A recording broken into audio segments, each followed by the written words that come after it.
नमस्कार दोस्तों, सभी का चैनल पर स्वागत है। आज हम देखने वाले हैं कक्षा 9वीं का वार्षिक परीक्षा का पेपर।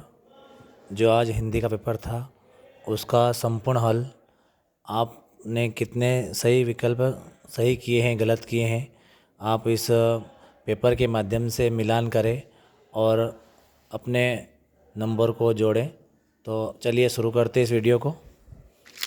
पहला जो पेज है, इस पे आपका जो पहला क्वेश्चन था, इसमें सही विकल्प जो चुनना था आपको। सही विकल्प में सबसे पहला क्वेश्चन था आपका, रस खान भक्ति शाखा के कवि थे। तो जैसे कि आप जानते हैं कि कृष्ण भक्ति शाखा में रस खान जी का बहुत स्नेह रहा, तो सूरदास के अलावा रस खान जी भी कृष्ण भक्ति शाखा के ही कवि माने गए हैं। तो ये पहला आपका राइट हो जाएगा, जिसमें आपको कृष्ण भक्ति शाखा लगाना था। सेकंड क्वेश्चन था, कबीर की एक रचना है। तो कबीर की रचना जो है उसमें बीजक प्रमुख है। बीजक को फिर 3 विभागों में विभाजित करते तो साकेत, सबद, रमेनी, पर इसमें ऑप्शन में आपका बीजक ही था, तो बीजक ही आपका राइट होगा। शैली की दृष्टि से काव्य के भेद होते हैं। तीसरा वाला क्वेश्चन आप देख पा रहे हैं। तो तीसरा वाला क्वेश्चन में इसमें ऑप्शन आ रहे हैं 6, 4, 2 और 3। तो इसमें से जो तीसरा क्वेश्चन है वो ज़्यादा बेस्ट है। बाकी इसके 4 भेद भी हैं, पर 3 मुख्य रूप से, जिसमें गद्य खंड और पद्य और चंपू काव्य, तीनों मैंने अलग से लिख दिए हैं। इसके बाद में चौथा क्वेश्चन पर अपन बात करें तो मेरे बचपन के दिन पाठ की रचनाकार हैं। तो इसमें रचनाकार में देखें अपन तो मेरे बचपन के दिन, ये बहुत अच्छा पाठ है। इसमें महादेव वर्मा, जिन्होंने अपने बचपन की सारी कहानियों को इसमें सजोया है, तो ये महादेव वर्मा इसका राइट हो जाएगा। इसके बाद शाम भी जाएगा, मैं भी वाक्य में है। तो जहाँ पर भी वाक्य में ज़्यादा दबाव या जोर देना पड़ता है वह वाक्य निपात शब्द कहलाता है। तो जैसे शाम भी जाएगा, मैं भी के ऊपर आपको ज़्यादा पावर लगाना पड़ा, तो ये निपात शब्द है भी। तो ये पांचवा क्वेश्चन हो गया। और छठे क्वेश्चन की ओर अपन देखते हैं। तो शंकर शारीरिक रूप से विकृत होने के कारण, तो स्वाभाविक सी बात है, पाठ का नाम है रीढ़ की हड्डी, और रीढ़ की हड्डी कमज़ोर होना, तो उसको बहुत सारी समस्याओं का सामना करना पड़ा था। तो उसमें से एक समस्या थी कि वो ठीक से चल भी नहीं पाता। तो इसमें पहला ही ऑप्शन राइट हो जाएगा आपका, ठीक से वो चल नहीं पाता है। इसके बाद आते हैं अपन सेकंड क्वेश्चन। जैसे आप देख पा रहे हैं स्क्रीन पर, रिक्त स्थान की पूर्ति कीजिए। रिक्त स्थान की पूर्ति कीजिए में ग्राम श्री कविता में गाँव पर आकाश में खाली स्थान पर समान अच्छा देते हैं। तो गाँव के आकाश के साथ साथ गाँव मेघ आए पाठ है ये, और इसमें मेघ ही छाए रहते हैं गाँव में, और वर्षा का सभी लोग आगमन करते हैं, उसका स्वागत करते हैं। तो इसमें जो ऑप्शन हो जाएगा आपका मेघ। सेकंड विकल्प है खालिस्तान वाला, पत्थरों द्वारा पानी पीना पंक्ति में अलंकार है। तो पत्थर कभी पानी नहीं पी सकते, वो निर्जीव वस्तु है। तो इसका जो उत्तर है वो मानवीकरण हो जाएगा, क्योंकि प्रकृति की वस्तु को मानव के लक्षणों से यहाँ पर तुलना की गई है, तो ये मानवीकरण अलंकार हो जाएगा। उसके बाद में महाकाव्य में जीवन का चित्रण होता है। तो महाकाव्य किसी व्यक्ति के जीवन का संपूर्ण चित्रण होता है, सारी कथाएं उसमें एक साथ जुड़ी होती है। तो इसमें आपका राइट ऑप्शन हो जाएगा संपूर्ण। इसके बाद में चौथा जो क्वेश्चन है आप देख पा रहे हैं स्क्रीन पर, ल्यासा की ओर पाठ में मंदिर पे हस्तलिखित पोथियाँ रखी गई थी। तो पोथियों की संख्या कितनी थी? तो पोथियों की जो कुल संख्या थी वो अपन देख पा रहे हैं, कुल मंदिर में रखी हुई पोथियों की संख्या थी 103। इसके बाद में अगले क्वेश्चन की ओर बढ़ते हैं अपन। नंबर 5, रचना की दृष्टि से वाक्य होते हैं। तो जैसे मैंने आपको बताया था कि रचना मतलब शब्द 3 हैं, तो 3 प्रकार के होते हैं रचना के आधार पे, और अर्थ के आधार पे होते हैं 4 प्रकार के। तो आपके क्वेश्चन में रचना की दृष्टि से पूछा गया था, तो रचना के आधार पर वाक्य होते हैं 3 प्रकार के, जैसा आपको पढ़ाया गया है, सरल वाक्य, संयुक्त वाक्य और मिश्र वाक्य। तो इसमें आपका ऑप्शन हो जाएगा राइट वाला 3 वाला। फिर मेरे नाना पक्के माने जाते थे। तो इसमें मेरे नाना पक्के खालिस्तान में आ जाएगा आपके साहब। उसके बाद में क्वेश्चन नंबर 3 पे आते हैं अपन। क्वेश्चन नंबर 3 में बता रहा है कि निम्नलिखित कथनों के समक्ष सत्य और असत्य लिखिए। तो ललधज कश्मीरी कवित्री हैं, बिल्कुल राइट है आपका, ये राइट हो जाएगा ऑप्शन। छंद के अंतिम वर्णों की आवृत्ति तुक कहलाती है, ये भी ऑप्शन राइट है आपका। गया जूरी के मामा थे, नहीं मामा नहीं थे, गया जूरी के साला लगते, मतलब साले का संबंध था, जीजा साले का। तो ये ऑप्शन आपका क्या होने वाला है? गलत होने वाला है। चौथा है पक्षियों की मधुर आवाज़ से मनुष्य रोमांचित नहीं होता। तो ये भी आपका गलत हो जाएगा, क्योंकि पक्षियों की आवाज़ सभी को प्यारी लगती है, सभी मनुष्य उससे आकर्षित होते हैं, रोमांचित होते हैं। तो ये आपका ऑप्शन गलत हो जाएगा। फिर आगे बढ़े अपन, शब्द के आगे जुड़ने वाले शब्दांश उपसर्ग कहलाते हैं, बिल्कुल सही है। शब्द के आगे जुड़ने वाले उपसर्ग कहलाएंगे, शब्द के पीछे जुड़ने वाले प्रत्यय कहलाते हैं। तो आपके इसमें बिल्कुल राइट हो जाएगा पाँचवा वाला ऑप्शन।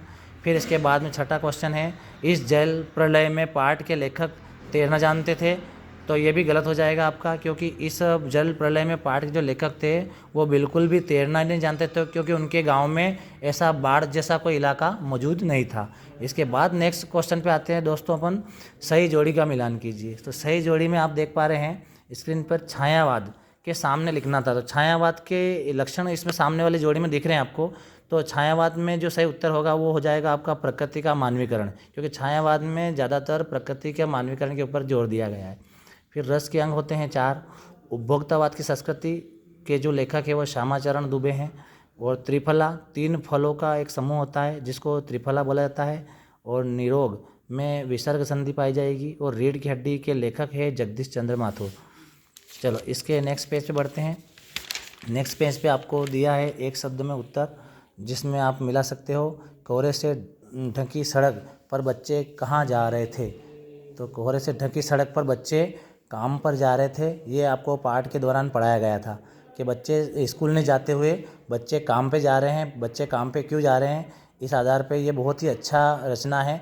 तो ये आपका ये हो जाएगा, बच्चे काम पे जा रहे थे। फिर घृणा को उत्पन्न करने वाले दृश्यों का वर्णन होने पर कौन सा रस होता है। तो ये होगा आपका विभत्स रस, जिसमें घृणा हो, नफरत हो, किसी चीज़ों को देखकर देखने का अपने को मन नहीं करे, है ना। तो ये हो जाएगा आपका विभत्स रस। साहित्यिक पुरखे किसे कहा गया। तो साहित्यिक पुरखों में सबसे पहला नाम आता है, अग्रणी रहे हैं हमारे मुंशी प्रेमचंद जी, जिनको साहित्यिक पुरखे के नाम से प्रसिद्ध हैं, इनको जाना जाता है। विलोम शब्द का अर्थ लिखिए। तो विलोम शब्द का मतलब होता है विपरीत शब्द या उल्टे शब्द। तो इसका इतना ही लिखना था आपको, एक ही नंबर में पूछा गया था। इसके बाद में इस जल प्रलय में पाठ में बाढ़ का पानी से क्या आशय है। तो बाढ़ के पानी को इस जल प्रलय पाठ के अनुसार मृत्यु का तरल दूध बोला गया है। मतलब बाढ़ आती है, सबको बहा के ले जाती है, सब कुछ नष्ट कर देती है, इसलिए उसको मृत्यु का बहता हुआ दूध की तुलना संज्ञा दी गई है। तो आपको इतना ही लिखना था केवल कि बाढ़ के पानी को मृत्यु का तरल दूध कहा गया है। उसके बाद आगे बढ़ते हैं। लेखिका मृदुला गर्ग की पर नानी ने मंदिर में जाकर क्या मन्नत मांगी थी। तो उन्होंने कहा था कि जो उनकी पतोहू हैं, जो बहू हैं, उनका पहला बच्चा जो हो वो लड़की के रूप में हो, ये उतनी इनकी मन्नत थी। उसके बाद आप देख सकते हो बहुत ही आसान क्वेश्चन आए थे जो साल भर अपन ने पढ़े हैं। नई कविता है, छायावाद हो गया, सुमित्रा नंदन पंत जी का जीवन परिचय हो गया। बहुत ही बिल्कुल लेवल वाला क्वेश्चन बिल्कुल लग ही नहीं रहा है, बिल्कुल आसान क्वेश्चन था। 75 में से 74 नंबर लाने लायक पेपर था आज। बहुत ही अच्छा पेपर आप देख पा रहे हो। बच्चे काम पे जा रहे हैं, काव्य किसे कहते हैं, रूपक अलंकार, दोहा, छंद, एकांकी की परिभाषा, ये सारी चीज़ें अपन ने अच्छी तरह से करवा रखी है। उसके बाद में तिब्बत यात्रा के दौरान क्या क्या कठिनाई आई, सलीम अली को प्रधानमंत्री चरण सिंह जी को क्या पर्यावरण संबंधित लेटर लिखना पड़ा, उसके संबंध में ये भी पढ़ा रखा है अच्छी तरह से। बेलों की आत्मकथा से एक प्रश्न यहाँ से दिखाया था। फिर उसके बाद में मुहावरे पूछे हैं। आग बबूला होना मतलब बहुत ज़्यादा गुस्सा हो जाना, आंखों का तारा होना मतलब बहुत प्यारा हो जाना। तो ये सारी चीज़ें अपन ने अच्छी तरह से पढ़ रखी है। और ये क्वेश्चन बिल्कुल जो अपन साल भर पढ़े हैं वही आए हैं, बिल्कुल आसान क्वेश्चन। फिर ये आपका एक गद्यांश पद्यांश आया है, ये ग्राम्य श्री पाठ से आया है। इसके बाद में दूसरा आया है प्रेमचंद के फटे जूते पाठ से, तो ये भी बहुत आसान क्वेश्चन है। फिर उसके बाद में एक संवाद करना था दोस्तों के बीच, जो सड़क दुर्घटनाओं पर चिंता व्यक्त करते हुए अभिभावक के बीच में संवाद लिखना था। तो ये भी आराम से आपने लिख लिया होगा, कर दिया होगा मेरे हिसाब से।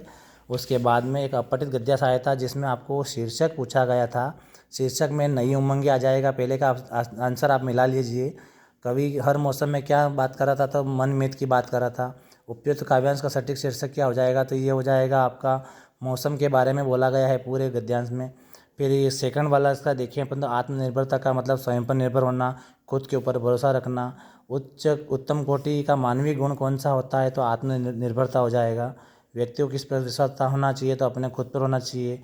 उपयुक्त गद्यांश का सटीक जो शीर्षक होना चाहिए वो आत्मनिर्भरता ही आएगा।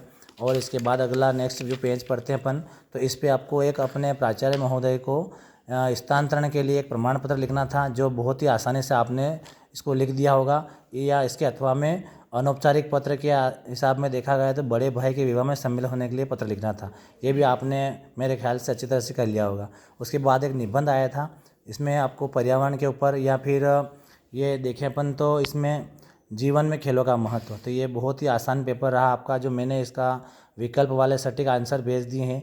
तो वीडियो में जुड़े रहें, कुछ समय बाद आपको इस क्वेश्चन के आंसर भी मिलते जाएंगे। चैनल को लाइक और सब्सक्राइब करें। धन्यवाद।